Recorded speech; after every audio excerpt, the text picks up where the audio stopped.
Satyavedu TDP MLA ఆదిమూలంపై case నమోదైంది. Tirupati east పోలీసులు ఆదిమూలంపై case నమోదు చేశారు. బలాత్కారం, బెదిరించి రేప్ చేసిన నేరంపై కేసు నమోదైంది.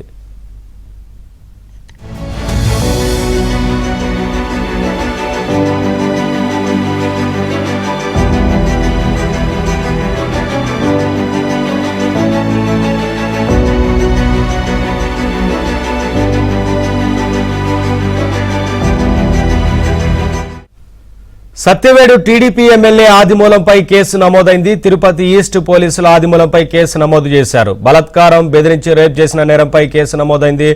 అప్డేట్స్ మా కరెస్పాండెంట్ దినేష్ అందిస్తారు. దినేష్, నవీన్, మొత్తం మీద ఆదిమూలం పైన ప్రభుత్వం ఇమీడియట్ గా రెస్పాండ్ అయింది. ఆయన పార్టీ నుంచి సస్పెండ్ చేసింది. నిన్న ప్రెస్ మీట్ పెట్టిన వెంటనే చర్యలు తీసుకోవడంతో పాటు నిన్న ఆమె పోలీసులకైతే ఫిర్యాదు అర్ధరాత్రి 11-15 ఆమె చేసిన పరిస్థితి ఉంది. అప్పటికి ఇమ్మీడియట్ గా ఆమె కేసు ఇవ్వడం వెంటనే ఎఫ్ఐఆర్ నమోదు చేసి ఆదిమూలం పైన నిన్న రాత్రి కేసు నమోదు చేశారు.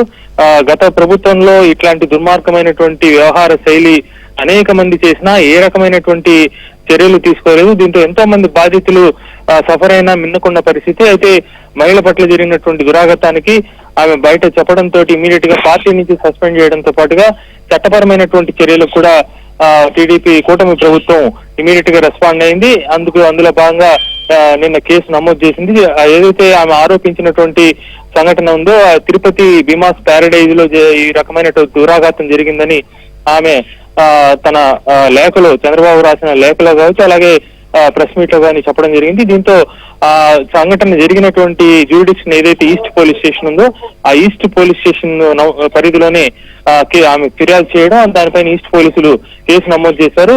ఎస్పీ కూడా ఇమీడియట్ గా దీనిపైన చర్యలు తీసుకోవాలని చెప్పారు. దీనిపైన ఇంటెలిజెన్స్ అప్పటికే నివేదిక తయారు చేసి పంపించింది. దాంతోపాటు ఈ యొక్క కేసు నమోదైన నేపథ్యంలో ఇన్వెస్టిగేషన్ ఇప్పటికే మొదలుపెట్టింది. Naveen, thank you Dinesh.